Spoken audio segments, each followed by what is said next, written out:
Morning. Good morning.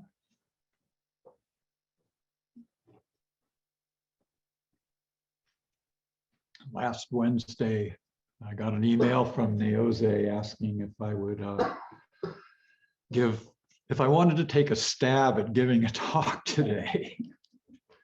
And it was a surprise. And it was actually a welcome surprise. It's really wonderful to be here.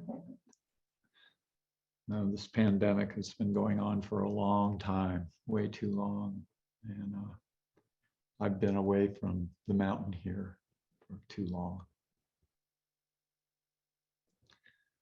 My name is Kaian, John Jennings. I've been a student here for a while. And as I said, it's very nice to be back. So I've put together a kind of a talk around the Ongo theme, which is working with uncertainty.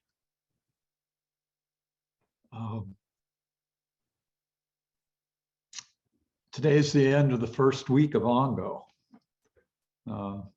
Normally the Shuso on this particular Saturday would spend the first part of the talk talking about how wonderful it was to be the Shuso and all the different duties that the Shuso had, and of course the meaning of Ongo, and all that seems to be suspended right now.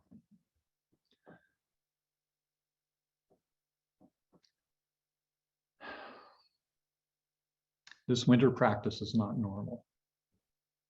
We have no Shuso. And Omicron has all but closed the Zen Center from what would be normal participation from the Sangha.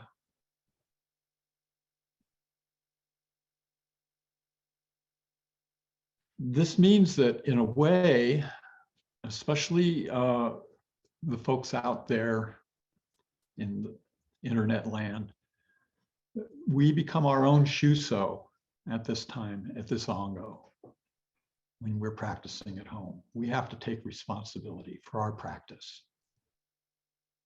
We have to take responsibility for following the schedule as we can in our homes. Responsibility lies with us. So in that respect, we become our own Shuso, our own head student, keeping ourselves in line.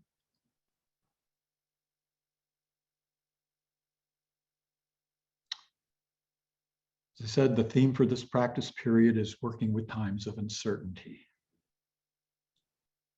Times of uncertainty are also times of difficulty. They can also be times of loss.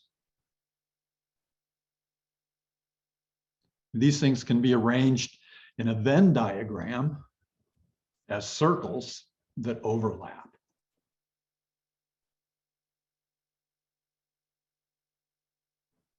Uncertainty can be difficult and can imply loss. Loss can lead to uncertainty. Difficulties can arise from uncertainty, and loss can arise and lead to difficulties. And all this can be worked with in our practice into something of benefit.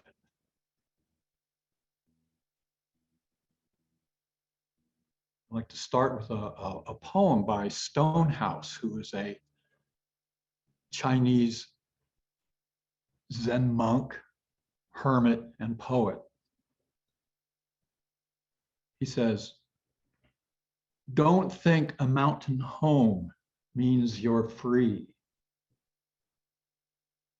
A day doesn't pass without its problems. Old ladies steal my bamboo shoots. Boys lead oxen into the wheat.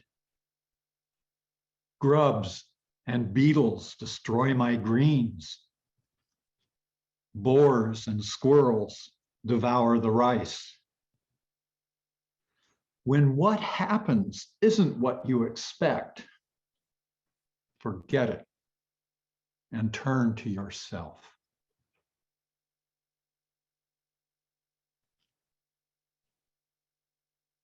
When was there ever a time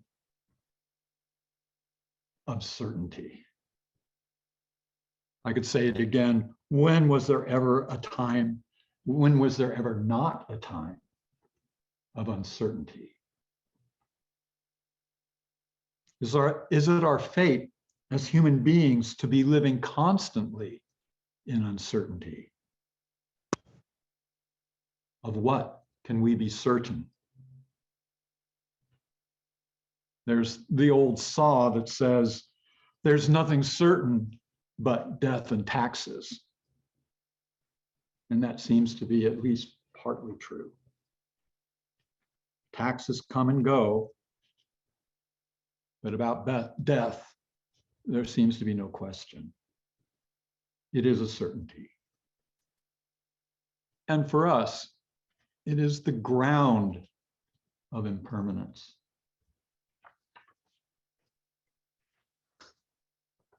Ordinarily, we try to combat the uncertainty of the future. We have forecasts. We forecast the weather. We forecast fashion trends. We forecast political races. We have a whole part of the stock market that is called futures commodity trading, which trades on things that have not happened yet. Insurance companies have actuarial tables that they use to establish the degree of risk that they're willing to take. We have previews of movies. The future is uncertain. We do spend a lot of time trying to erase that uncertainty. We really don't know what will happen in the world of particulars. We can follow the trajectories of possibilities and make educated guesses as to where they will lead, but certainty remains elusive. Even our sciences run up against the wall of the inexplicable, and there is no certainty about what lies beyond. Our past is filled with tales of the unexpected, calamity upon calamity, but even looking at the past is uncertain as events change with opinions, with new knowledge, with beliefs and agendas. The media is filled with conflicting stories about the same occurrence, leading to someone to doubt what is real and what is right. This of itself might not be such a bad thing. Keeping an open mind is a plus on the side of uncertainty. Uncertainty is not generally perceived as a comfortable feeling. Not knowing what to believe, not knowing what comes next, it can be disturbing for folks. In our present time, we can see uncertainty being used as a divisive tool to achieve political ends. If someone starts to doubt themselves and the ability to determine what is true, the temptation might be to turn to someone with a strong and protective message.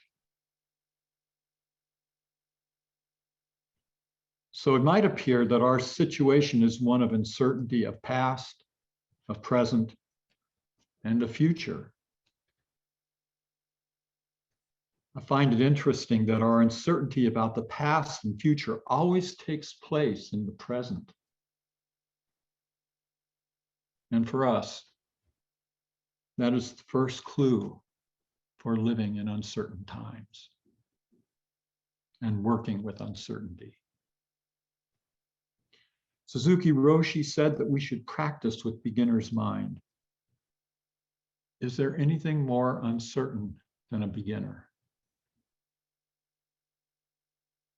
We take up Zazen practice not knowing where it is leading or what to expect on the journey. We don't know what to expect, what will turn up, or where we will end up. We don't even know if we are up to the task of turning the light inward. If I allow myself to fall into uncertainty, is it an uncertainty about the future or an uncertainty about the past? Either of those is about an idea that has no independent existence. And that uncertainty is only in the present, even if it is referring to the future or the past. Just as certainty exists in the present. Last Tuesday, Shindo, Kevin Souza, read a great story from the Shinji Shobogenzo, a collection of koans by Dogen Zenji and translated by Gudo Nishijima. And this is an interesting koan in that it talks about certainty as truth. And I apologize for those of you who have heard it before, but I'm certain that there's probably a few people out there that didn't hear it last Tuesday morning, so I'm going to read it again, at least the first part. Master Joshu asked Master Nansen, "What is the truth?" Master Nansen said, "Balanced and constant mind is the truth." Master Joshu said, "Can we reach it intentionally?" Master Nansen said, "If we have such an intention, the truth will refuse us." Master Joshu said, "If we do not have any intention to reach the truth, how can we recognize the truth itself?" Master Nansen said, "The truth belongs to whether we recognize it or not. To recognize is a kind of illusion. Not to recognize is neither good nor bad. If we truly realize the truth, no intention, the situation would be like space, which is clear, serene, and wide. So how can we dare to discuss whether it is right or wrong?" This same story shows up in a different translation by Kazuaki Tanahashi and Daido Luri. And the word way is substituted for truth, which I think gives it a very interesting reading.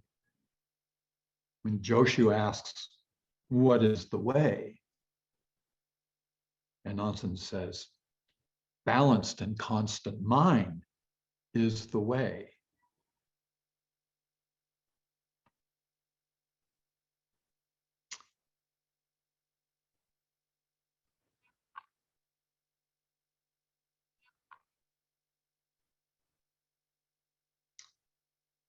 There was an article in Lion's Roar about practice in difficult time or uncertain times. The article was by Norman Fisher, and he compiled a list of mind training or Lojong slogans for transforming bad circumstances. And I thought this was pretty good, a pretty good list for folks that are having problems with uncertainty, having problems with practice, having problems with just working in difficult times. The first slogan he puts up is, "Turn all mishaps into the path." The second one is, "Drive all blame into one." The third is, "Be grateful to everyone." The fourth, "See confusion as Buddha." and practice emptiness.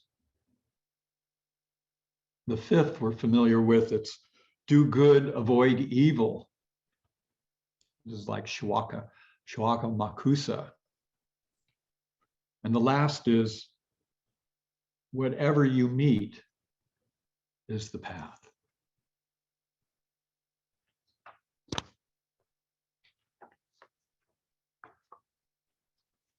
These are all associated with the practice of patience. This has always been difficult for me. I tend to be quick to just quick, too reactive. But it's something that I'm coming to grips with as I get older. Life has pushed me into a place where patience is a daily practice. Not as fast as I used to be. A lot of the physical things that I could do are very difficult now. And so I have to be careful about what I do. I've found that if I work hard for one day, it takes me 2 days to recover. And those 2 days can be very difficult because I'm impelled to keep on working. And I can't. I have to stop. And this has been a good practice for me.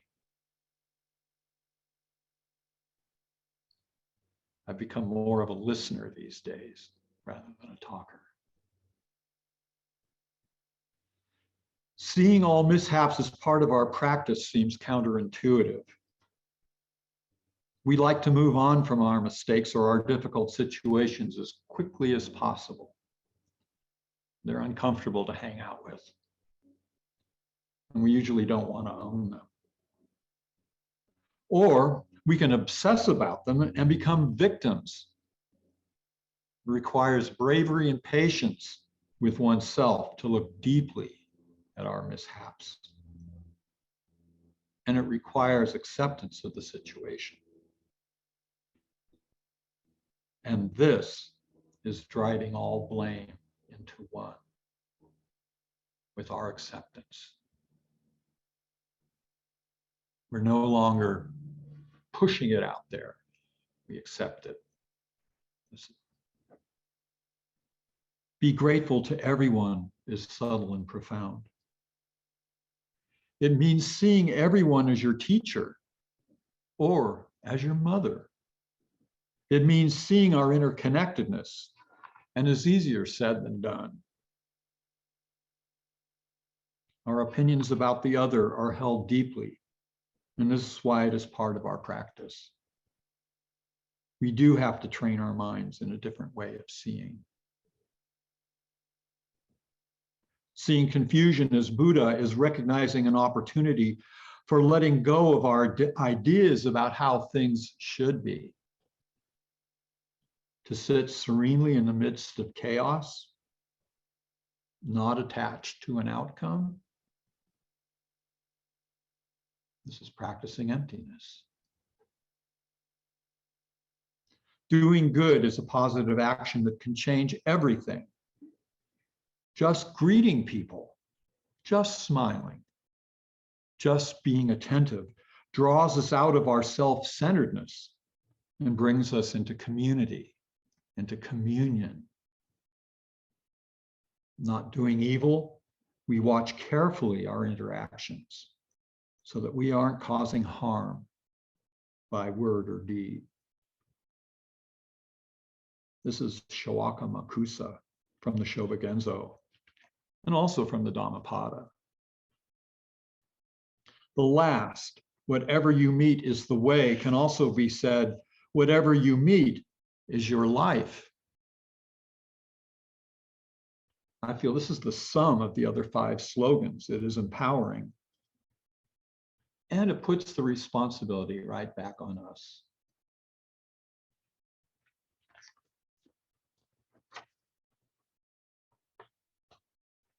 Maybe the idea of uncertainty and its relationship to loss is what makes it suffering. Uncertainty of itself is neither good nor bad. It is just not knowing. Doesn't that sound familiar?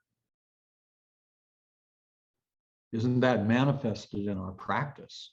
We practice not knowing. My father would go crazy if he heard me say that. He was a scientist and he spent his time knowing things and figuring things out. Predictability and repeatability were the standards by which he lived. Everything had a number and everything could be measured. I wonder what he would make of not knowing. Suzuki Roshi says, big mind is something to express, not something to figure out. Big mind is something you have, not something that you seek for. I find this salvific for us, for me especially. Big mind is something to express. It's how you show up. It's what you do. It's not what you know. It's not what you are trying to figure out. Uncertainty is not necessarily identical with difficult. Uncertainty is a reality that we live with. We practice with an attitude of uncertainty daily. This uncertainty can be likened to surprise or wonderment. There's no wonderment with certainty. And when you're certain of something, it's cast in cement, in stone. You're certain it can't change. It's rigid. So there's no surprise there. There's no wonderment there. And yet wonderment is so critical to our practice, to sit in wonderment.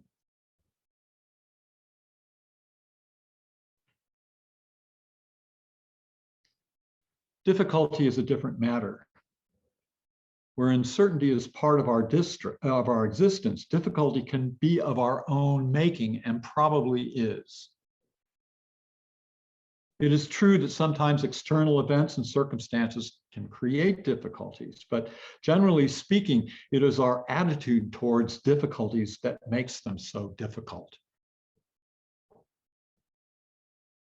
And maybe our expectations of how things should be creates problems for us. My experience has been that difficulties tend to draw me back into a more intensive practice. When life is going along smoothly, I find it easy to be distracted by things. I get distracted by the world and its concerns. It can become easy to miss sitting daily because of being so busy and not being able to make the time for zazen. This is in good times. I just get carried along, and I'm not sure I'm not the only one that does that. But it has always been that some dissatisfaction or disappointment or disaster arises, and I find myself in need of regaining my center. And that's the time that I'll seek refuge in the three treasures and seek refuge in my practice.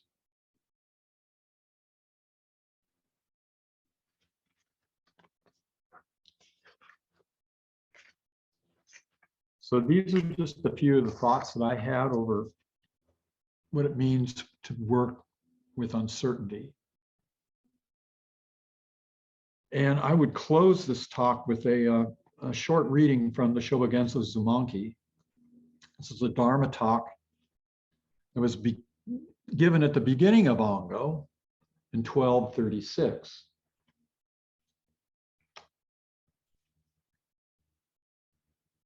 In the second year of Katai, on the evening of the last day of the 12th month, Master Dogen appointed me, Eijo, to be the Shuso of Koshoji. After an informal speech Dogen asked me as the Shuso to take up the whisk and give a lecture for the first time. I was the first Shuso of Koshoji. In his short speech, Master Dogen brought up the matter of the transmission of the Buddha Dharma in this lineage. The first patriarch came from the West and stayed at Shaolin Temple. He sat facing the wall, waiting for someone to whom he could transmit the Dharma and anticipating the time when the Dharma would spread. In December of a certain year, Shinko came to practice under him. The first patriarch knew that he was a vessel of the supreme vehicle, so he taught and guided him. Both the Dharma and the robe were transmitted. Their descendants spread throughout the country, and the true Dharma has prevailed down to the present day. I have appointed a Shuso for the first time at this monastery. Today, I have asked him to take up the whisk and give a lecture. Do not worry about the small number in this Sangha. To Ajo, he says, do not mind that you are a beginner. At Funyo, there were only 6 or 7 people. At Yakusan, there were less than 10. Nevertheless, all of them practiced the way of the Buddhas and patriarchs. They called this the flourishing of the monasteries. Ponder the fact that someone realized the way by the sound of bamboo, that another clarified the mind at the sight of peach blossoms. How could it be possible to differentiate smart bamboo trees from dull ones, or deluded ones from enlightened ones? How could there be shallow or deep, wise or stupid among flowers? The flowers bloom every year, nevertheless. Not everyone attains enlightenment by viewing them. Stones often strike bamboo. Still, not everyone who hears the sound clarifies the way. Only through the virtue of long study and continuous practice, with the assistance of diligent effort in the way, does one realize the way or clarify the mind. This did not occur because of the sound of bamboo was especially wonderful, nor because the color of peach blossoms was particularly profound. Although the sound of bamboo is marvelous, it does not sound of itself. It cries out with the help of a piece of tile. Although the color of peach blossoms is beautiful, they do not bloom of themselves. They open with the help of the spring breeze. The condition of practicing the way is also like this. This way is inherent in each of us still. Our gaining the way depends upon the help of co-practitioners. Though each person is brilliant, still our practicing the way needs the power of other people in the Sangha. Therefore, unifying your mind and concentrating your aspiration, practice and seek the way together. A jewel becomes a vessel by polishing it. A human being becomes benevolent and wise by refining it. What jewel glitters from its inception? Who is brilliant from the outset? You must polish and refine. So, do not demean yourselves, and do not relax in your practice of the way. An ancient said, do not spend your time in vain. Now I ask you, does time stop though you hold it dear? Or does it continue even though you lament? You must know that it is not time that passes in vain. It is the person who spends it in vain. This means that human beings, just the same as time, have to devote themselves to the practice of the way instead of spending their time in vain. Thus, put your minds together in studying and practicing. It is not easy to uphold the Dharma by myself, so I have asked the new Shuso to assist me. The way the Buddhas and patriarchs have practiced has always been like this. There were many who attained the way by following the teachings of the Tathagata, but there were some who ascertained the way through Ananda. Shuso, you must not deprecate yourself saying that you are not a vessel of the Dharma. Give a lecture to your fellow practitioners on the story of Tozan's 3 pounds of sesame. Dogen got down from his seat. The drum was struck again, and the Shuso took up the whisk. This was the first taking the whisk at Kosoji. I was 39 years old. Thank you.